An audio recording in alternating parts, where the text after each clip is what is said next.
ఒక సన్మార్గంలో ఎవడైతే నడిపిస్తాడో వాడే నీ ఫ్రెండ్ అవుతాడు. సన్మార్గంలో నడిపించాలా. నువ్వు చేసిందల్లా కరెక్టే అనేవాడు నీ ఫ్రెండ్ కాదు. నువ్వు చేసిన ప్రతి పని మంచిది అనేవాడు ఎవడో కూడా ఫ్రెండ్ కాదు. ఒకవేళ వాడు అంటున్నాడు అంటే నీ చెడు కోరుతున్నాడు అని అర్థం.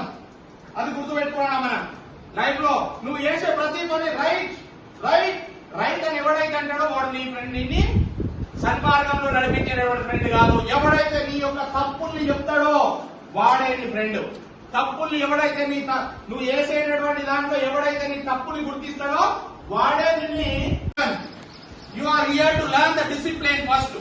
డిసిప్లిన్ అనేది చాలా ఇంపార్టెంట్. మీకు క్రమశిక్షణతో కూడినటువంటి విద్య ఉన్నట్లయితే నువ్వు అత్యున్నత స్థానంలో ఉంటావు. క్రమశిక్షణ లేనటువంటి విద్య అనేటటువంటిది లేనట్లయితే నువ్వు ఎక్కడా కూడా నీకు పనిచేయదు.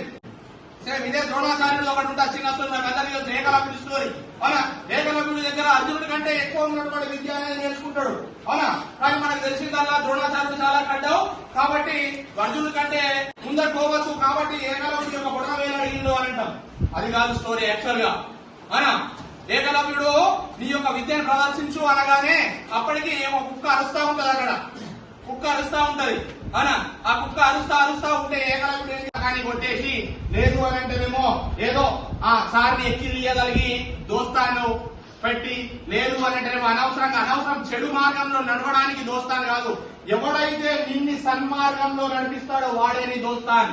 సన్మార్గంలో నడిపించినటువంటి ఎంత మంచి దోస్తానైనా కానీ కారణాలు అయితే మనకు అన్ని సరైన సమయానికి కలిగితే ఎప్పుడైతే నీ యొక్క కడుపు వార్తలో ఆ రోజు మాత్రం విద్య అనేది వస్తుంది నీకు.